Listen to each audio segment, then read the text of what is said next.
you and say thank you for being here in Argentina. Thank you for inviting me. No, please. It's a pleasure to have you here. You wanted to know if there's something you might say about our system towards now. Well, I don't know your system very well. I know the systems in the U.S. I've always taught in the public school, but I admire the fact that it's free here in Argentina and it opened up to everybody. But then, which is a good thing. But then it's up to the student then to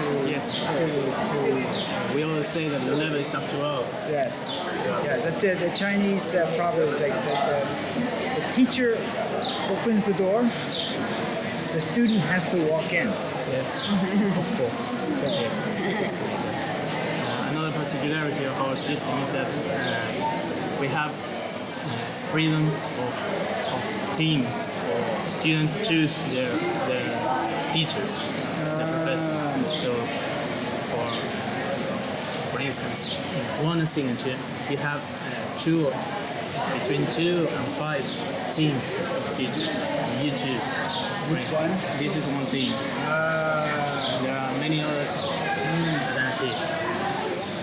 Well, regarding another questions, we've heard from your conference in Córdoba that when you draw, you also write some things in the drawings. And we wanted to ask you whether you plan it. How's the process between the text and the draw? Do you draw and after write? When I teach in Rome, I ask the students to keep a journal, and I ask them to write about if they go and spend 2 months in Rome, then they should record every day what the activities. Sometimes when they go to a history class and they walk to a site, they take notes. Or they go home at night and they recall what they did. So if I ask the students to do that, then I have to do that. So that's why I do that. In a regular notebook like this, I don't do that as much. So I have a little bit here. Sometimes I have more. These are notes. And then sometimes at the, say,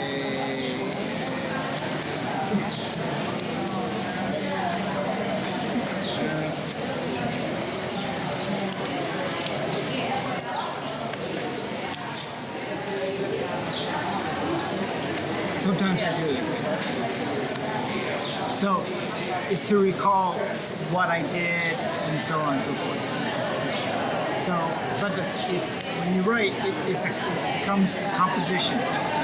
Here, so I put it here. So you have some sort of standard composition between text and draw.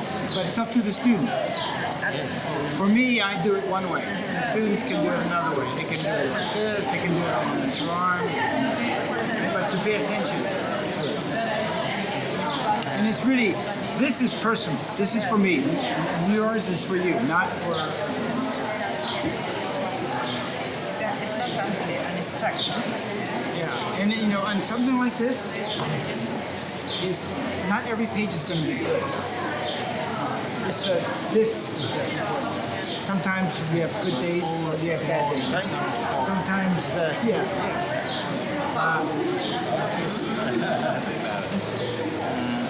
Second question. You spoke about 3 moments in the art of drawing. You said to watch, to think, and to draw. And when it comes to 2 types of graphics that may look similar, such as analytic graphic and synthetic graphic, is there any difference between the product within the process? No, there's a process. So if you look out there and draw, you see, when we look that way, what I see and what you see are not the same thing. Why? Because our head, our feet, we are interpreting, right? So we see, we think, and then we draw. What I draw and what you draw reflects how we interpret. So it's not like a camera. When you design, you think of an idea, you draw. Same thing. See, think, draw. Think, draw, see. Same cycle. The cycle. But when I'm thinking of designing something, I'm thinking, I'm drawing it. So I can see it and I can act on it. Ideas. Da Vinci. Graphic confirms the idea. Or you make it visible so you can evaluate it. You can change it, you can develop it, you can say it's not good. So now you do it on the computer. Think, move the mouse, computer, same thing. Or you have an idea, you build a model. So you can look at it. I call it mode of representation, and a way of representing your ideas, whether drawing, on the computer, on a model. There are all ways of representing an idea, but every mode has, the term blind spot? We have a blind spot. So every mode has a blind spot. So if you're doing it by hand, it has a blind spot because it takes time. A physical model has advantages because you can look at it real. The computer is 3D, but it's not. It doesn't have the essence of the matter. No, it doesn't have it. And the thing about a plan, which in a computer is more 3D, there's advantages to this, disadvantages. So every mode there's no one mode. How do you think graphic should be taught? First hand draw, then digital, a mixture. Chronologically. But what comes first? There probably is no one way, or right way. Probably no one right way. My way, the way I would prefer, is that we draw from observation. We learn about the environment in which you live. This building, you can learn things from this building. You can learn things from the campus. You can learn things about the city. You can learn things about entry, about threshold, about scale, proportion, how you feel. And then you can proceed to imagining and drawing, designing and drawing. So you can learn about plans and sections. You cut a section through here and measure it, and you draw a section of it. And then you can compare it to the real. There's a relationship between, there's always a reality. In design, it's a future reality. And now we're on a real, actual reality. And models and drawings and CAD, they're all ways of representing this reality. So it's always good to compare this with what it represents. I think learn about the world you live in. But other schools, they start with imagining ideas, reading ideas. At some point you have to confirm it.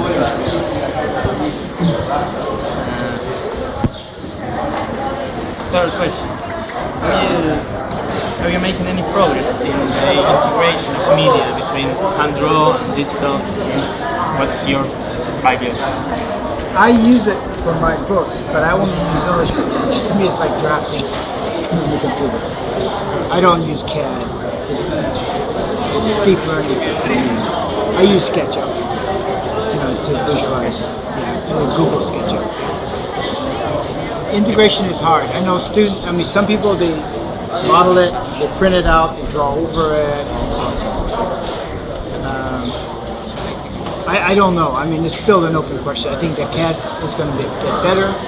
I think the value of this is drawing on location.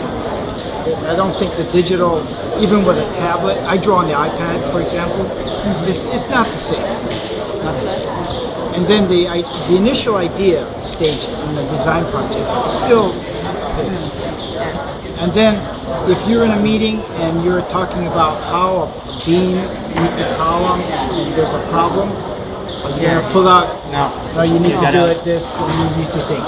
Those parts are still valuable to be able to draw by hand. And then, of course, with the computer, design development and construction, you need the computer. You can't do it by hand. It's too complicated. I mean, the buildings we have today would not be possible without the computer. Okay? You can't do it. Every day we move towards a pure form architecture. Yeah, which is a problem in itself because there's a lack of discipline that's imposed by other people. So when you can do anything, there's a problem. Yes. How do you make choices? We call it here, I don't know, the US has some expression that's equal. We call it the throne of the blank paper. Yeah. You can do anything. Then how do you make How a do you choice? start? Yeah, how do you choose? So that's a little bit of a problem. Well, this is one more trivial, but is there any particularity in being left-handed? No. The problem. Is that true? Yeah, the problem, of course, with ink is that, because everyone writes this way. So it's like this. So I'd write this way. I suffered it all throughout elementary school. Yeah, because you don't want to do this. Because you're mimicking right-handed, so you don't want to do it. And so you do it this way. So you always want this way. So your hand doesn't cover. And you see where you're going. This way, you don't know where you're going. No, it's not. I'm left-handed too. And the last one, you have, speaking of systems of representation, plan, front, side, parallel system, perspective. Do you think there's a relationship between the system and the movement, the ideology of what we're looking for in architecture? I mean, yeah, I think there's a relationship, obviously. I mean, you look at the buildings today, or the famous ones, and the technology used to develop those. And you look at the old days when they drew plans and sections, it affects the architecture, obviously, because how you think about the architecture is related to the architecture. So look at Rietveld, or look at where they used obliques, when obliques were popular. Rietveld,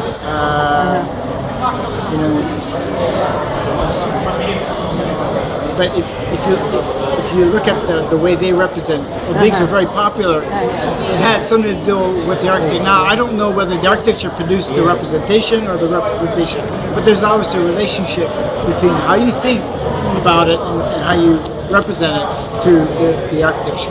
Modern architecture was obliques, planes, right? When you go more towards the way of the path of the pure form, parallel lines, your link should make more in the oblique system. But I think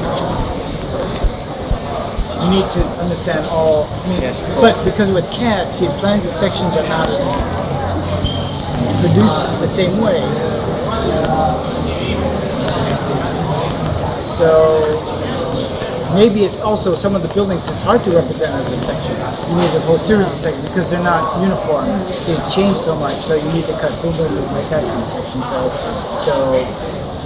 So sections, when you do it by hand, you understand what's happening. The computer generates a section. Yes. So it's produced, but you don't necessarily know how it was produced and why it was produced. You accept it. Yes. The computer did it, so it must be correct. Yeah. Not necessarily.